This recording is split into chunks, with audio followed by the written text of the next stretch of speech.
Welcome. Today, we're excited to introduce Ctrl-V, our new model for high-fidelity video generation with bounding box-controlled object motion. Let's dive in. The goal of our project is to develop a video generation pipeline that produces a series of video frames based on an initial frame and the corresponding initial and final bounding box frames. Given the inputs, our bounding box predictor generates a sample series of bounding box frames. Our box-to-video network receives the predicted bounding box frames and outputs a video clip based on them. We can also sample from the bounding box predictor multiple times to create different generated clips. In the figure, we showcase 3 generated clips created using the same input. The yellow and blue outlined frames represent the first and last frames, respectively. In the first frame, a white car and a black car are stopped side by side at the intersection in front of our viewpoint car. In the last frame, only the white car's bounding box remains visible.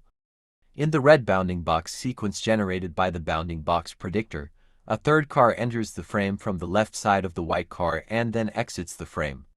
In the yellow bounding box sequence, the black car accelerates and overlaps with the white car as it moves.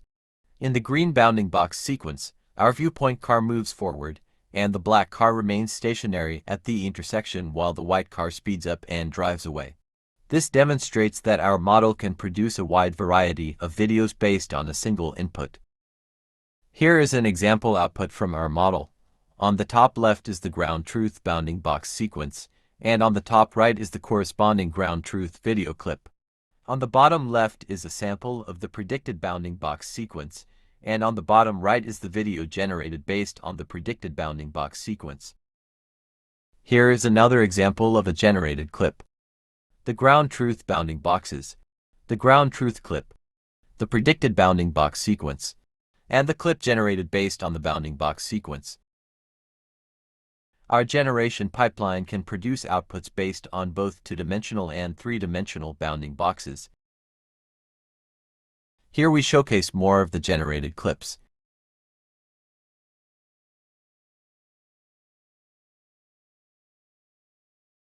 We have also implemented several variations of the bounding box predictor. These include using either 1 or 3 initial bounding box frames as conditions and replacing the last bounding box frame with a trajectory frame as a condition.